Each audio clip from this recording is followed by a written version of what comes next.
Максим пришел домой преждевременно. Его мысли витали вокруг работы, но сердце колотилось от чего-то странного. Настроение было тяжелым, и непонятное чувство неопределенности не покидало его. Он знал, что его жена Елена проводит много времени с их собакой Т, но почему-то сегодня это ощущение тревоги стало невыносимым. Ему становилось все труднее сосредоточиться на чем-либо, а мысли о том, как они вдвоем проводят время, терзали его. Когда он открыл дверь, его шокировала картина. Елена сидела на полу, а Т нежно облизывал ей живот. Это изображение врезалось в его память как кинозапись, застрявшая на самом интересном моменте, и Максим не мог отвести взгляд. Ему стало не по себе, и он почувствовал, как его сердце заколотилось так сильно, что казалось, он сейчас упадет. «Это нормально, Максим». Попыталась успокоить его Елена, ее голос звучал беззаботно, но Максим видел в ее глазах тревогу. Ее слова не успокаивали, а наоборот, вызывали во мне еще больше вопросов. Он не верил, что это поведение было нормальным. Мозг его фокусировался только на одной мысли. Как могла его любимая женщина позволить такому происходить? Позже он пытался сменить мысли. Отвлекал себя от худших сценариев, но сцена все равно продолжала возвращаться в его голову как кошмар, от которого невозможно скрыться. Каждая попытка взять себя в руки заверталась в неудачу. Чувство тревоги росло, накрывая его с головой и не давая возможности понять, что он должен делать дальше. Прошло несколько дней, и Максим не мог лишить себя мысли о том, что происходит между Еленой и Т. Собака стала почти неразлучной с ней, а иногда ему казалось, что она чувствует что-то большее, чем просто привязанность. Это стало заметно. Т следила за каждым шагом Елены, не оставляя ее на минуту. Максим же становился все более и более чужим. Т замечательно игнорировала его, а когда он приближался, собака только отводила взгляд, как будто она понимала что-то, что не под силу обычному человеку. Каждый раз, когда он пытался позвать ее к себе, она только медлила и возвращалась к Елене. Елена стала более замкнутой, и казалась глубоко погруженной в свои мысли, она часто уходила с собакой на долгие прогулки. Максим заметил, что Т почти не ест, и даже обиженно смотрел на него, когда тот пытался ее погладить. Такое поведение вызывало тревогу, и его эмоции переполняли. Наступил момент, когда Максим решил взять ситуацию в свои руки. С растущим беспокойством он обратился к Елене с просьбой о помощи. Он предложил ей поехать в выходные на дачу, чтобы провести время вдвоем, подальше от повседневной суеты, но она встала на защиту собаки, сказав, что не может оставить Т дома. Максим был шокирован, он чувствовал себя преданным. Когда он вернулся домой в тот день, он увидел, как собака лежит на кровати с Еленой, а сама Елена поглаживала ее, как будто это была ее единственная опора. Внутри него все кричало от отчаяния, и он почувствовал, как его накрывает волна бессилия. Максим вдруг осознал, что происходит между ними, и это напомнило ему о других отношениях, о том, как некоторые довольно быстротечны, пока не оказываются за пределами между ними. Существование стало болезненным. Каждый миг он проводил в неуверенности, что теперь он больше не нужен Елене. С каждым днем собака все больше игнорировала его, словно устанавливая непреодолимый барьер. Каждый раз, когда Максим пытался что-то сказать, собака смотрела на него с недовольством, а Елена, казалось, больше не замечала его, и любой, кто смотрел на эту пару, мог бы подумать, что собака заняла его место в ее жизни.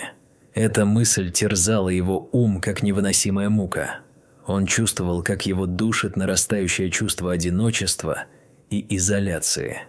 Максим не знал, как исправить это положение. Он не мог позволить, чтобы его жизнь стала такой же контрольной и сильно негативной, как сейчас. Решившись раз и навсегда, Максим вошел в обсуждение с Еленой. Он сказал ей, что чувствует себя так, словно она заменяет его на собаку. Он изливал душу, припоминая моменты, когда они были счастливы, когда смеялись и мечтали. В ответ он получил лишь шквал обвинений в ревности и паранойе. Елена настаивала, что он преувеличивает ситуацию и видит во всем лишь черные стороны. Но Максим был уверен, что нужно установить границы. Он не знал, как это получится, но готовился к тому, что потребуется больше усилий, чтобы справиться с происходящим. Он намеревался положить конец этой ситуации, рука об руку с решимостью и готовностью идти наперекор сложностям. Максим подготовил заднюю комнату для Т. Надежда придавалась не только ему, но и всему этому происходящему. Он рассчитывал, что это поможет создать разделение и избежать дальнейших происшествий. Собака не сопротивлялась его планам, но она и не проявляла радости от нового жилья. Для нее это было загадочно, и у Максима появилось смутное чувство вины за всю эту ситуацию. Между комнатами росли невидимые границы, двери держались закрытыми, и дом наполнился звуками тишины. Каждый вечер, когда он проходил мимо его спального места, ему становилось неуютно от мысли, что происходит с его любимицей. Первая неделя раздельной жизни прошла незаметно. Максим выводил собаку на улицу каждый день, создавая барьеры для встречи с Еленой. В первое время он чувствовал облегчение. Елена снова стала более активной и даже улыбалась, но эта радость продлилась недолго. Тея пыталась обойти правила, скулила и царапала двери, что снова вызвало тревогу у Максима. Он думал, как бы решить эту ситуацию, пока наоборот не наступило ухудшение. Внутри него разгоралась искра гнева, и он не знал, как ей противостоять. Тея становилась менее активной. Она перестала реагировать на раздражители, и это тревожило Максима. Сплошная тишина в доме стала невыносимой, и ему не оставалось ничего другого, как пытаться вернуть былое. Он пытался заставить собаку поиграть, бросал ей мяч, но она лишь уныло смотрела на него, не находя в нем ни интереса, ни поддержки. Как будто она поняла, что потеряла свою единственную опору. Максим ощущал, как обрывки надежды разлетаются на части. Его настроение колебалось от ожидания улучшения к угасанию каждого нового дня. Ночью собака не спала, вновь напоминая Максиму о его усилиях, которые не приносили плодов. Постепенно Максим понял, что ситуация требует вмешательства. Он принял решение и отвез Т в ветеринарную клинику. Это было нелегко, но он понимал, что это необходимо. Ветеринар объяснил, что собаки чувствуют химические изменения в организме человека и могут реагировать на них, как будто они сами страдают. Это стало важным открытием для Максима. Михаил настоятельно рекомендовал Елене пройти обследование, чтобы исключить серьезные заболевания. Максим оказался на распутье. Как сказать ей о своих страхах и переживаниях, чтобы она не восприняла его слова как проявление слабости? Собака осталась в больнице на случай осложнений. Максим вернулся домой, его голова была полна мыслей и переживаний. Все еще в смятении после визита к врачу он рассказал Елене о состоянии Т и необходимости обследования.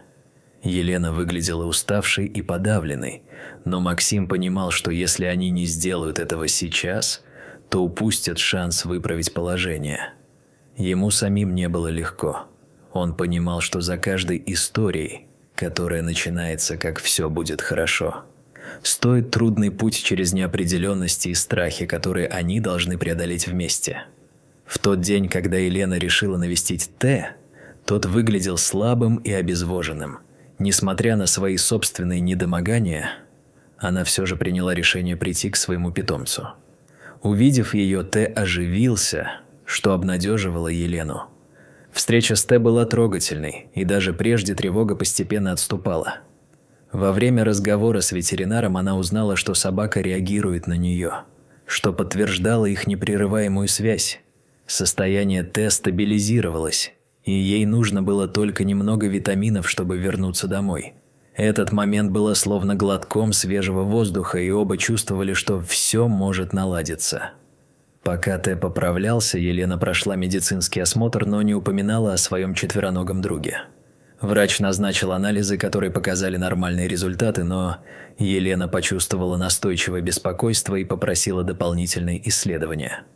Она не могла поверить в то, что все может пройти легко и просто. Как только работа прошла, ее внутренние страхи начали пробуждаться, и она, подобно буре, ощущала себя готовой к новым свершениям. На момент чтения результатов каждый новый шаг давался с трудом. Ей перезвонили с результатами. Один из анализов показал незначительные изменения, требующие дальнейшего исследования. Елена поняла, что нужно пройти еще одно обследование. Вернувшись домой, она снова увидела Т, который прижался к ее животу. Комфортная атмосфера наполнила комнату, и все ее тревоги как будто отступили. Этот момент придавал силы, и между ними вновь промелькнула искра надежды, обнажая побежденные их страхами стены, которые снова строили уют вокруг их дома. Елена рассказала Максиму о странных результатах анализов. Врач порекомендовал провести биопсию для дальнейшего исследования. Максим поддержал Елену, пообещав, что они будут бороться вместе. Он чувствовал, что это серьезно, но надеялся на лучшее. Кажется, чем больше они говорили, тем больше понимали, что каждый момент имеет значение. Они должны были сохранить землю, на которой стояли, и в битве напоминать друг другу, насколько важны они друг для друга. Выходные прошли в молчании. Елена плохо спала. Ожидание обследования стало неподъемным. Каждый миг тянулся в вечность. Максим настоял, чтобы он сопроводил ее на все визиты. Когда они подошли к кабинету врача, напряжение в воздухе сгущалось. По их лицам можно было видеть, что оба чувствуют страх перед неопределенностью, которая вот-вот могла разразиться бурей. Несмотря на все сложности, они собирались бороться и находить силы в самых темных моментах их жизни. Когда врач подтвердил наличие опухоли в яичниках на начальной стадии, Елена и Максим встретились взглядами. Этот миг застыл на мгновение. Обнявшись, они понимали, что времени сейчас больше нет. Они могли только надеяться на лучшее, и каждая секунда прожитого времени становилась все более ценной. Это напоминает о том, как они надеялись, что дыхание может принести свет даже в самые темные моменты. Скоро начиналась подготовка к операции, и Елена была смелой, возможно, даже больше, чем когда-либо. Она пыталась показать, что все будет в порядке, даже когда внутри клокотала буря. Максим был рядом на каждом этапе, поддерживая ее. Их связь укреплялась в каждой секунде ожидания и подготовки. Непреодолимые перспективы, которые стояли между ними, преодолевались одним смелым движением в сторону надежды. Елена собрала сумку для больницы. Дома воцарилась тишина, которая становилась все более заметной, принимая форму неопределенности. Каждый шаг к двери больницы был наполнен эмоциями, и Максим, наблюдая за ней, чувствовал, как его сердце наполняется горечью. По дороге туда они попытались вспомнить все приятные моменты из жизни, и это стало их маленьким ритуалом, дающим силы для битвы, которая их ждала впереди. Когда Елена легла в палату, ей очень хотелось, чтобы Максим остался с ней. Следовательно, ей нужно было знать, что не одна. Она призналась, что боится неизвестности и боли. Максим держит ее за руку, обещал быть рядом, несмотря ни на что. Его глаза светились, привнося уверенность в их диалог, и он понимал, что свет несут лишь любовь и вера. Она смотрела на него с надеждой и понимала, что даже в самом сложном моменте он всегда рядом, готов со всеми силами поддержать ее. Максим остался в холле, когда Елену увезли на операцию. Время растянулось, и каждая секунда тянулась как вечность. Его мысли бродили по прошлым ссорам и недопониманиям. В тот момент он вспомнил, как почти выгнал собаку Т, не понимая, что именно она была ключевой фигурой в их жизни. Он снова переживал те мгновения, когда они оба отчаялись, не понимая, как им справиться друг с другом, не осознавая, что они оба очень близки к свершению ожиданий. Врач вышел и сообщил, что операция прошла успешно, опухоль удалена и риск минимален. Появилось ощущение облегчения, и Максим понимал, что теперь, когда все будет в порядке, появилась новая перспектива для них обоих. Ему стало легче, и он снова смог улыбнуться. Они с Еленой понимали, что борьба только началась, и впереди их ждали новые взаимопонимания и взаимодействия, которые они должны были создавать вместе. Когда Максим вошел в палату, Елена выглядела спокойной, и за ее спокойствием он смог увидеть искру жизни. Они провели время вместе, и Елена рассказывала о том, что сказала врач. Максим признавался в своих ошибках и сожалениях, а она поддерживала его, обещая, что они будут дальше в одном направлении. Этот вечер стал символическим актом. Второе дыхание, которое они оба ждали, переполняла каждый их миг, даря надежду на нечто лучшее. Ощущение близости и единства, несмотря на пережитые трудности, стало их главным ориентиром. Елена провела 2 дня в больнице, и каждый миг, который они проводили вместе, восстанавливал их связь и напоминал, как особенно они важны друг для друга. Поддержка оказывала влияние на их душевное состояние, поэтому Максим был рядом, подавая руку на каждом этапе. На 3-й день они вернулись домой, где их встретил радостный Т, который просто не мог сдержать своего восторга.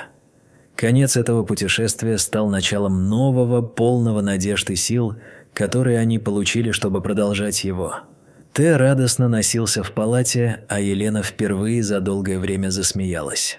Она почувствовала облегчение и уверенность, когда собака легла рядом с ней, символизируя, что теперь все на своих местах.